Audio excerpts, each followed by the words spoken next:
So I think I may need to stay out of the astral plane. Just had about 6, 7 doctors leave out of this room and tell me I don't look sick. Appearances, right? There's a difference from the outside and the inside.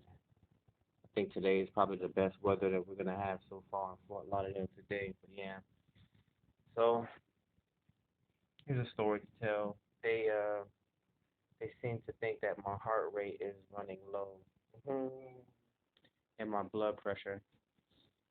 Now I have to keep telling these people I'm a very calm person and I practice yoga.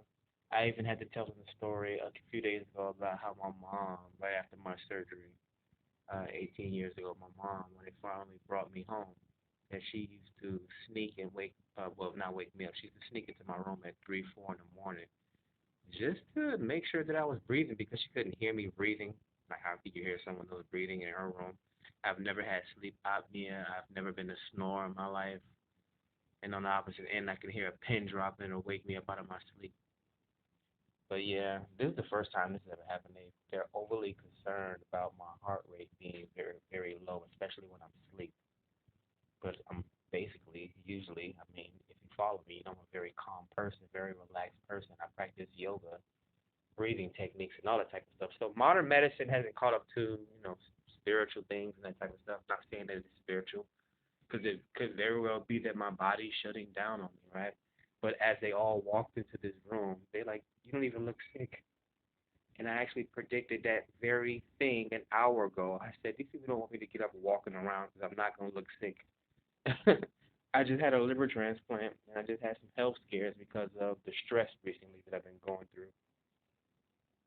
And even when I do get up, they act like they want me to lay back down and get back down. So it's so conflicting with these people, right? Let me close my room door. Or you can hear me halfway down the hall. I'm like, if I start walking down this hall, they won't like me. They'll probably try to kick me out of this hospital. But yeah, the treatment's going well. Everything's good. I had to tell one of the doctors yesterday, I'm like, I'm probably smarter than half the people in this hospital. I'm probably more self-secure and self-aware and more aware about what's going on with my medical situation because I've had to live with this half my life than most people, right? Which I don't have a problem regurgitating and telling these doctors the same thing over and over and over and over and over and over as they come in and out of this room. Granted that they have medical records, not from just the 18 years of my surgery, but medical records my whole entire life because I was born and raised in South Florida. But yeah, um, outside of the whole liver transplant thing, which they're um they're pretty much tackling, um, yeah, it's this big whole thing about. I made a joke as they all walked out of my room, like I guess I need to stay out of the astral plane. The only other thing is, ever since I've been in this hospital for the past 4 to 5 days or so, they just literally had to change my bed. They had a young woman come in here with a bed, right, and change my bed out.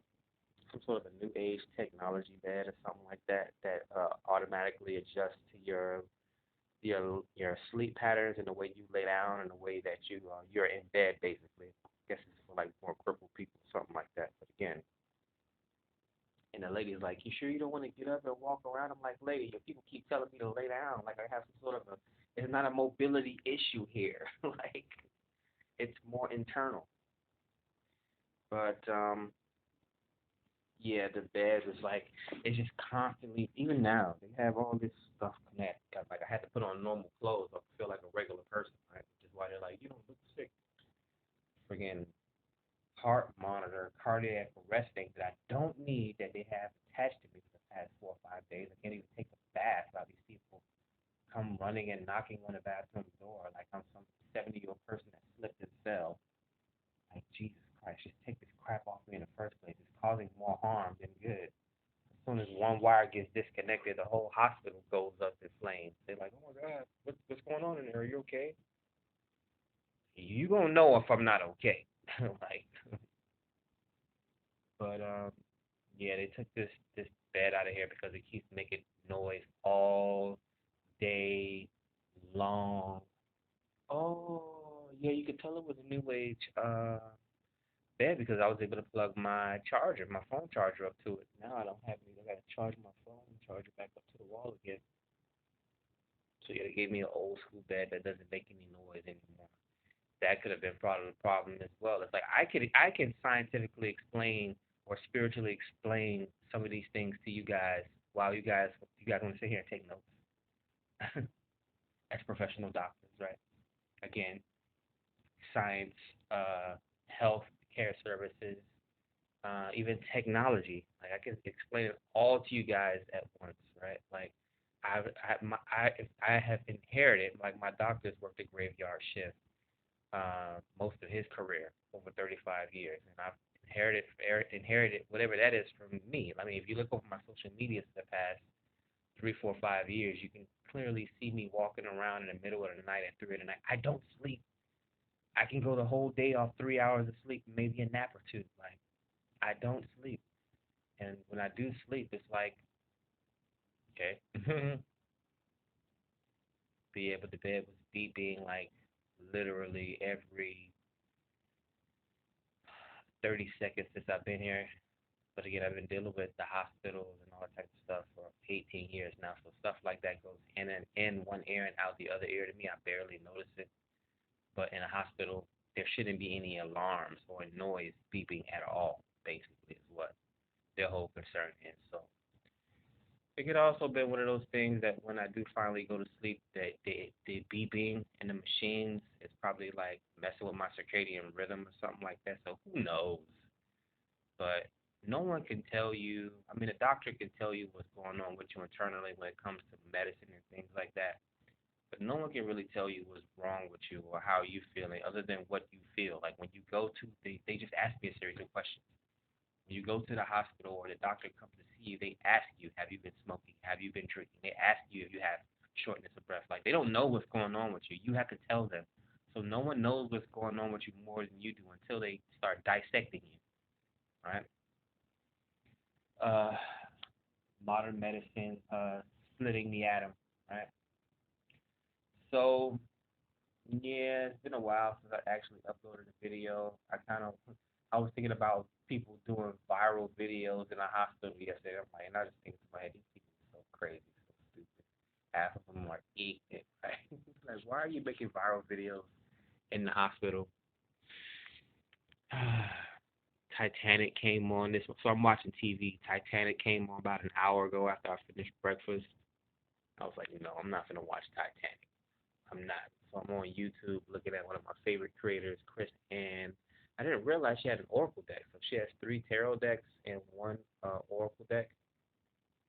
Oh yeah, another thing in the middle because I don't sleep. I'm like up at 4 or 5 in the morning. They'll come in, they'll get blood work, and they'll think that they hear me talking, and they realize I'm listening to my own YouTube channel. They start to ask me. So I've had conversations with people in this hospital twice my age. They're like, "Oh my God, you're doing such a good thing. I can't believe you're this intelligent. I can't believe, you know, spirituality is reaching so many people. They're talking about judge there. You see, this is why you never judge a book by its cover because you never know the conversation or the type of people you come across. And I'm like, yep, yep, yep. Follow me, follow. So I have like doctors and nurses and other people following my social media, well, my YouTube page and what have you. And yeah, I'm up listening to like motivational lectures, and while I'm in here, I'm trying to further my business acumen and stuff like that. Just trying not to, having your cell phone in the hospital, some sort of mild entertainment is actually good. So I'm not just in here just doing nothing. And yeah, man, getting a lot of rest, getting the medicine and the attention that I need, and probably gonna be in here for another week at least. They're waiting on. They stuck a needle in my stomach and they took liver. It took flesh from my liver. To imagine that, no anesthesia. So yeah, they're trying to figure out why I'm so special, but it's because I'm anointed. I mean, just don't break anything while you're here, right? While I'm in here. Other than that, I got my cell phone on a 10-minute recorded timer, so that's about it, man. Catch you guys. I'll update you guys on some other things later. Peace. Do I still look handsome?